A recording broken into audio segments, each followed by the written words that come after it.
some things from this book. This is from Gloria Sandu, and I just wanted to share a couple of verses. So it's in Spanish, my native language. So this is from Borderlands, La Frontera, and this is from chapter 3, The Crossers. Crossers y otros atravesados. Al otro lado del río, al otro lado está el río, y no lo puedo cruzar. Al otro lado está el mar, y no lo puedo atravesar. On the other side is the river, and I cannot cross it. On the other side is the sea, and I cannot reach it. This is also from the same book. It's called Arriba mi gente. Arriba mi gente, toda mi gente arriba. In spirit as one, all people are risen. Toda la gente junta, en busca del mundo sur. En busca del mundo sur. Un pueblo de almas afines, encenderemos los campos, con una llamarada morada, la lumbre del mundo sur. Ya no sin fe, mi gente, camino entre ilusiones, de muebles, perros, cielo, sin libro, letra, herida, y con mi gente andando mi vida, voy dando mi mensaje. Mi gente, despierta, limpia la madre tierra, y entre la llama púrpura, allí renaceremos, allí renaceremos. Volveremos, prenderemos la guerra del bien adentro, con esa luz del alma. En esta noche zurda renacerá el espíritu de nuestra tierra. Retornará nuestra antigua fe y levantará el campo. Arriba despierten, mi gente, a liberar los pueblos.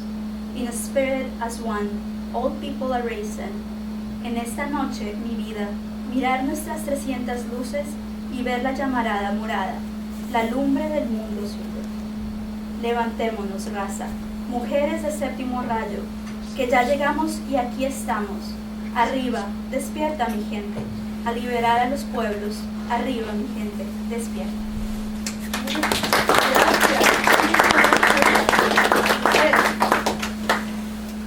Aquí estamos. All right. Sorry. So up next we have Santiago. Sit up here. Hi everyone, how's it going? My name is Santiago. I'm a grad student downstairs in Spanish Portuguese program, and I work for GEO, the Union for Grad Workers. Professor Almeida, who helped me out with my thesis, my master's thesis, asked me to come to talk about activism on campus. I think it's going to be much needed to build a resistance, to have social movements on campus, to figure out what we can do as a university to protect our people from deportation, from visa bans, from all sorts of hate that is coming our way.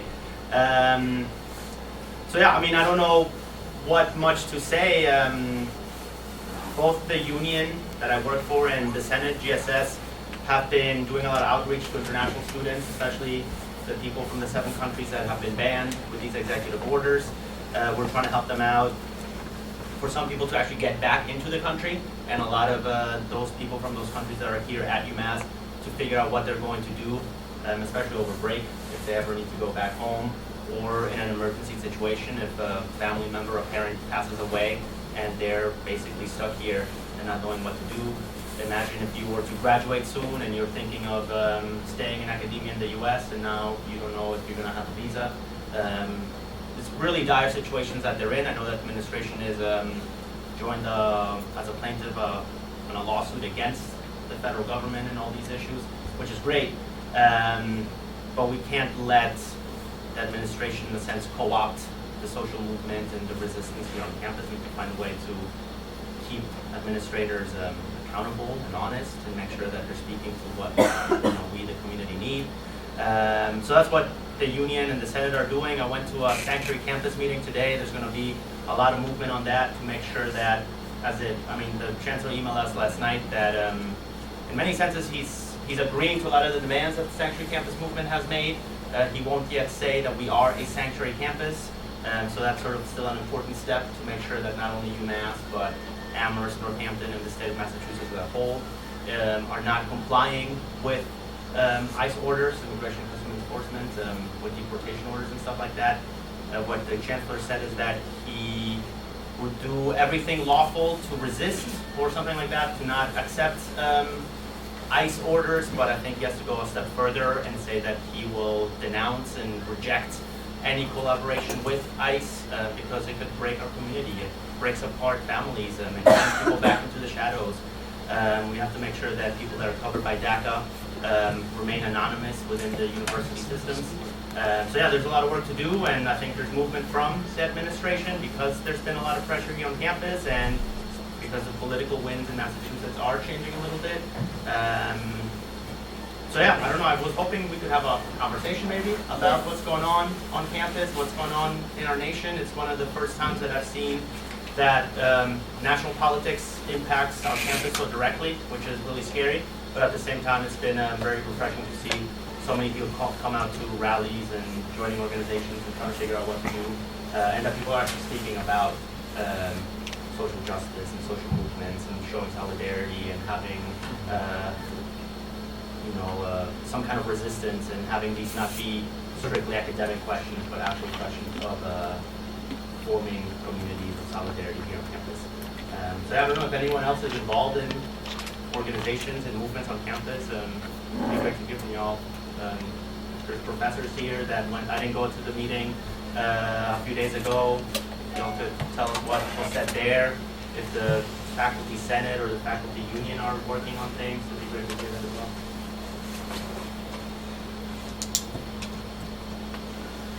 So Dan, do you know if there's a website, has anybody set up a website on campus where, information can be posted about activist efforts, or? No, there it'd be good if there was like some sort of centralized. Like a central hub? That's a really good idea. I'll take that back to my team and see what we can do. Even a Facebook page would be good.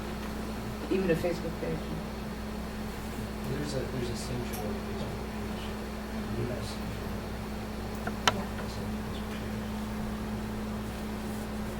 I don't know what's already been said, and I see some other people who were at the sanctuary organizing group today. Have any of you all spoken? Like, I know Crystal was there.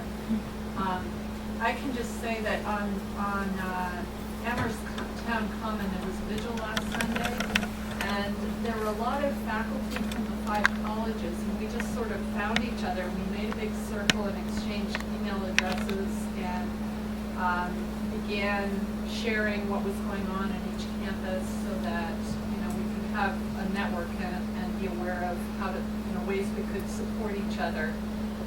And I found that really exciting and encouraging, because you would think that faculty in the 5 colleges normally would see each other and get together and do things together, but it really doesn't happen. So this was, a really positive step. And then maybe one of the students who was at the meeting today could talk about what's going on. I went to it, and I was part of we broke up into work groups, and my work group was talking about 5 college coordination. And there's people working at the American Defense Service Committee who've begun gathering contacts at the different colleges and talking about whether to create a web page or a Google Doc, or trying to figure out what the best way is to maintain communication. So that's all I know.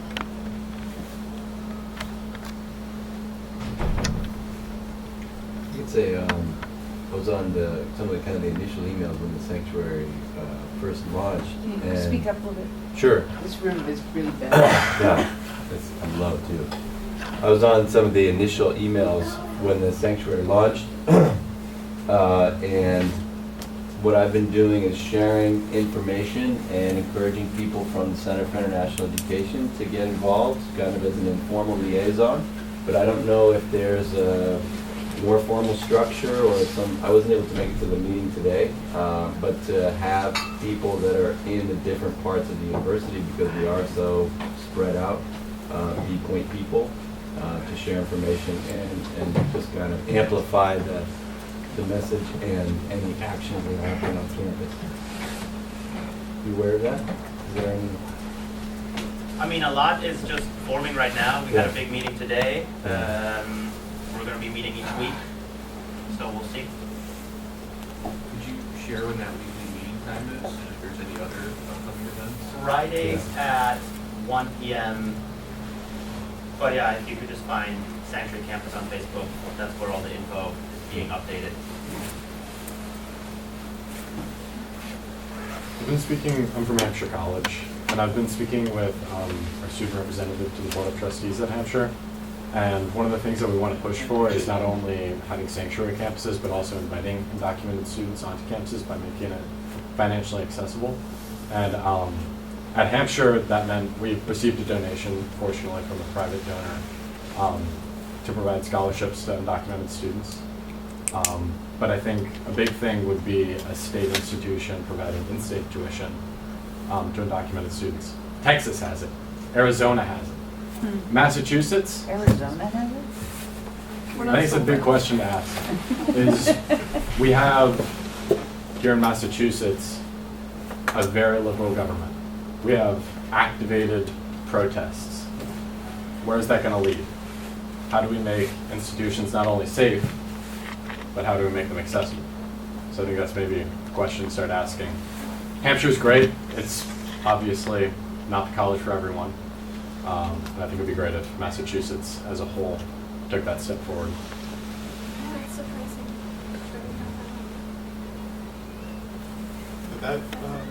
Would that require like state legislation to? Okay, yeah. Yes. It's a democratic legislature, but it's conservative in the way that it operates. The state had Edward Kennedy. I know. I'm not rationalizing. Yeah, It's yeah. still- I'm just saying it it's might be unacceptable, but it might be the time to start pushing for those Exactly. to be accepted as part of the agenda.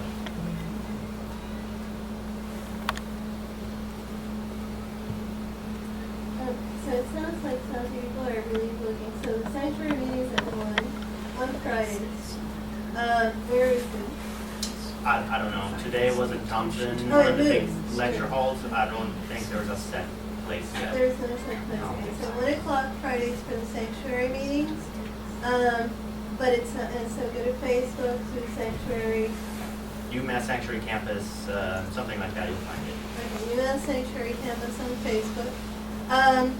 But it sounds like people are really looking for a centralized place for different activist actions in terms of information.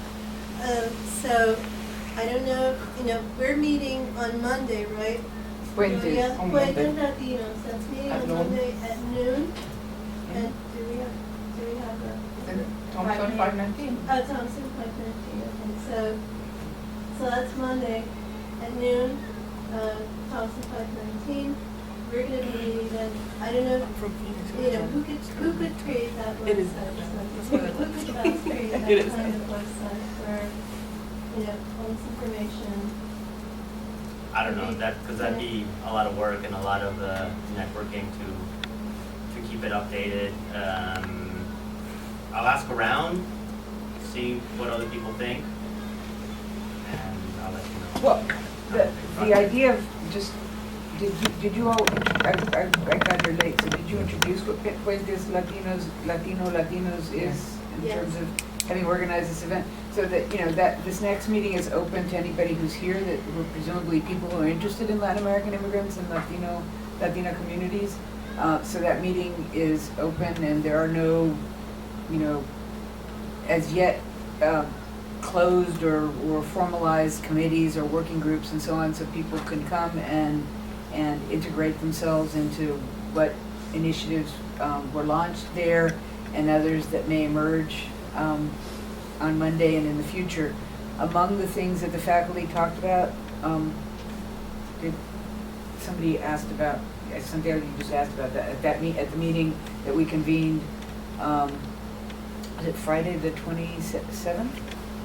It seems like it's been the longest semester. It was at this time Friday. Yeah, just a week ago, yeah, it feels like it just, every day is a century of backwards movement. But there were ideas discussed like Jacob's idea of a art intervention, a public art intervention that would entail, you can maybe talk about that, discussions of having teach-ins, probably in the plural, about various dimensions of immigration, not just impacting Latin American Latino communities.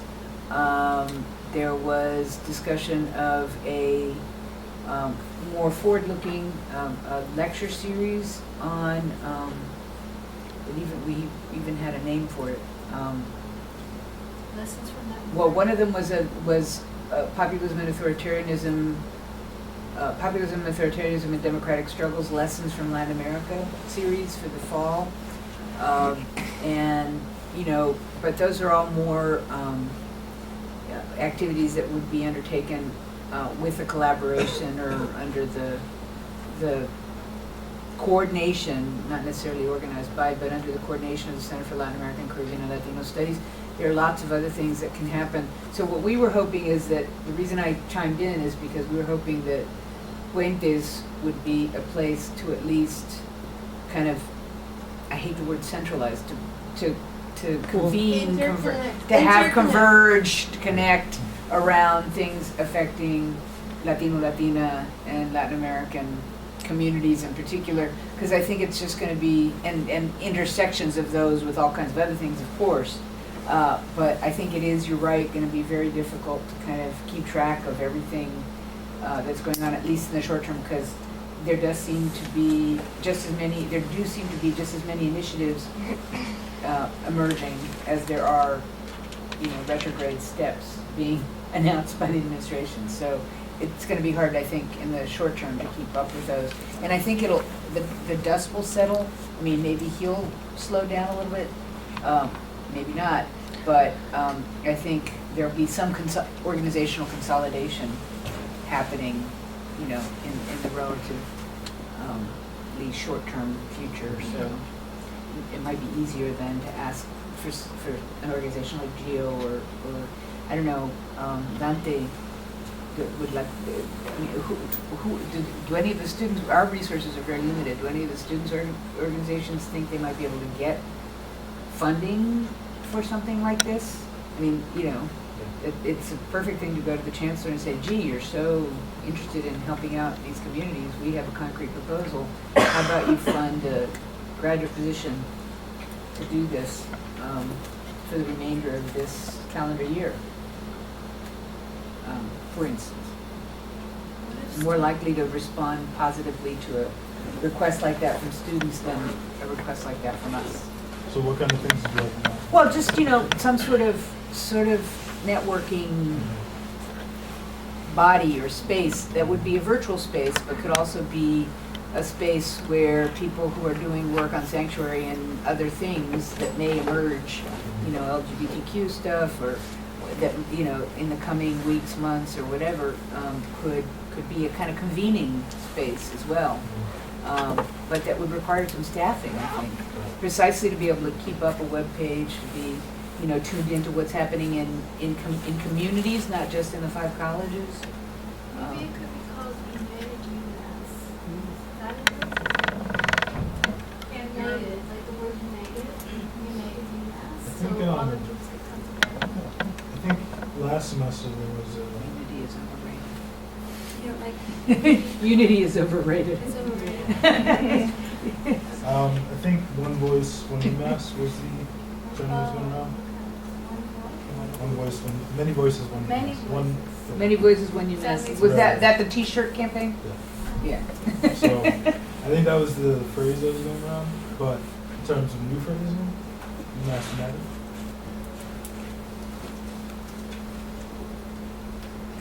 Well, I mean, I don't really have any things to say, so. I You mean, don't have to thanks call it for anything, you can just inviting ask him me. for money and then we'll worry about That's calling it true. something afterwards. so, you know, there's some ideas, some information, but definitely you're connected with that effort, so we need to talk to you more about that. Absolutely. So, thank you so much for Thank you. coming. Sorry to interrupt.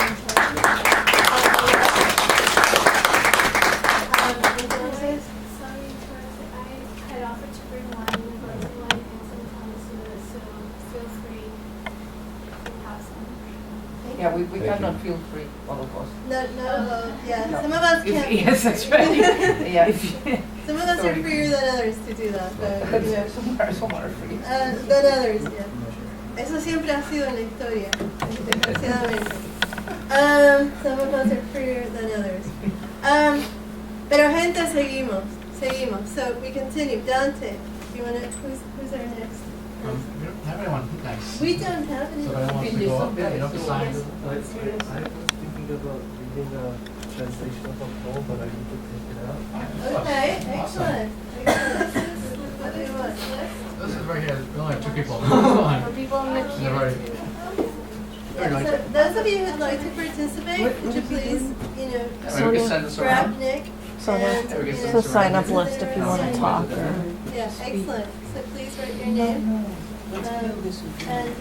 a poem. He's translating a poem. So last spring I was part of a class I was taught by, where is he, Augustine? There. And I have 2 of my classmates here too, and in one of those classes I translated a poem because I really liked the poem, and it was a time that I needed to do it, so to make myself feel better. So I just need to find it. Sorry.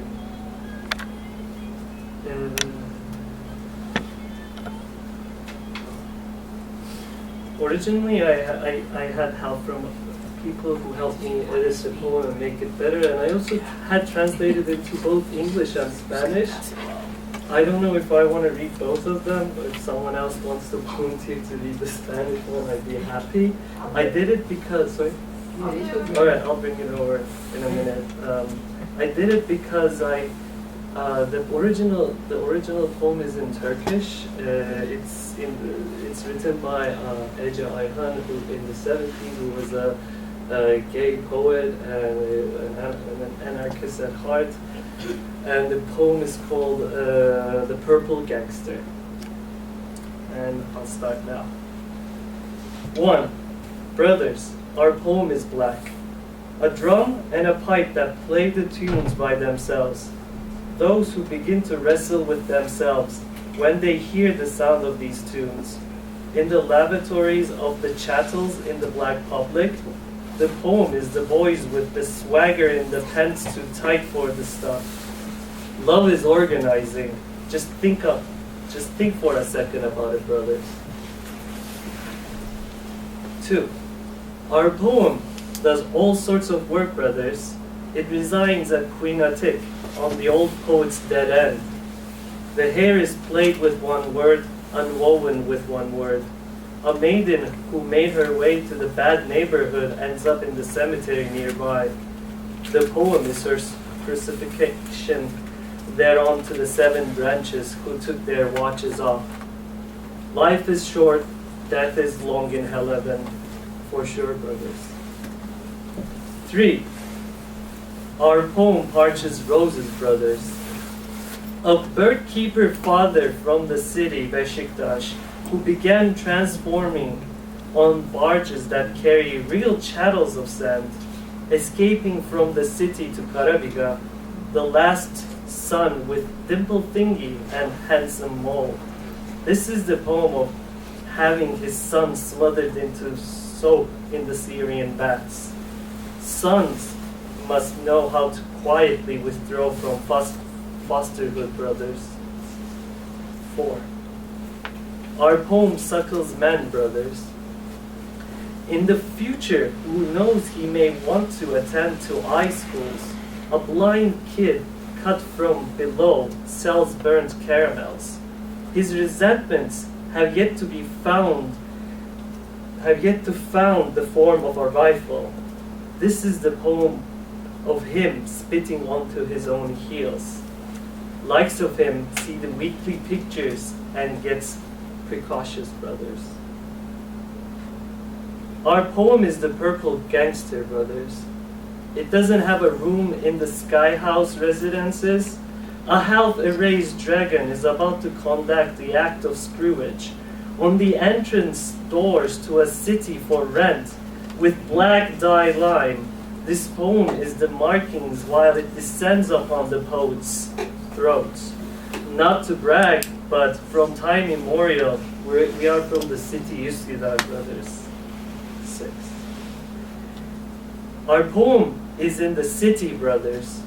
When calendar are changed, a day is lost. When calendars are changed, a day is lost. A city slides into the Death Sea with its drogamans. How is an indigo-washed city without stairs installed, brothers? That's the end.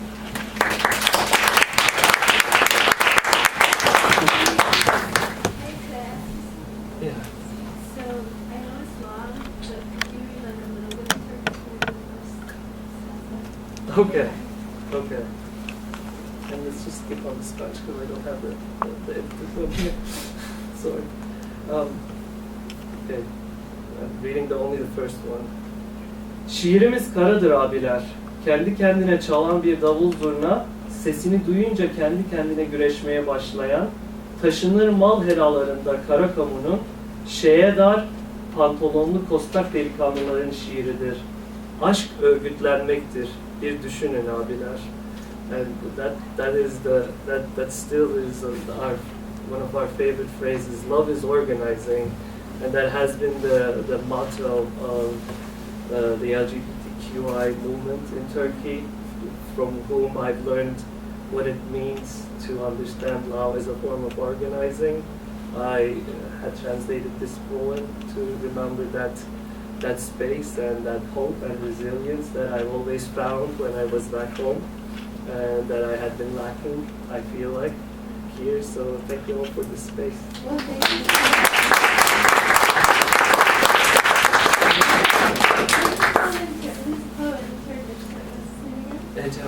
I'll send it to you. Yes, please send it to so we can share that knowledge, because this is what we're doing, building together. Okay, so next. We're gonna read it in Spanish, or are we going to? We can go to the next. We didn't have this for. Oh, that's I have the okay. edited. Okay. La próxima. Yeah, this is La próxima vez. okay. Yeah, Okay. so, next time. Okay, yeah. So next we have Isabel. Alright, well, maybe this was said already, because I heard you were playing Violeta Barra. Did you talk about her? Oh, I just noticed today, because I've been thinking about her a lot, what was she singing, and with the Peña, I was just thinking about her, knowing that this is coming up. And this weekend, this Sunday, is the 50th anniversary of when she died. February 5th, 1963. And this year is the 100th anniversary of her birth on October 4th, so maybe we could do something to celebrate her and maybe the thing that, it's October 4th, 100th anniversary of her birth. So just thinking about that. yeah, well, thank you. Yeah, did you talk about Peña? Was that We did, but you want to say it again? My own background is, I grew up in New York. My parents had come here 2 years earlier, we were early Dominican immigrants before there was this big wave of Dominicans, and they came right after Trujillo. So I think of Trump and Trujillo. Sometimes I think like Trujillo. They're so similar. Everybody has their own Trump reference. And the thing is, like, my family was not political. Like, this whole Peña thing seems like it just wasn't something they did. But how they survived the Trujillo time was to be separate in the countryside. Don't deal with that. To the extent, too, that I think it affected my family in the sense it affected the women. Dominicans are known to dance in merengue, and in my particular family, in that area, that my mom's generation didn't dance. The women didn't dance, and I always wondered why.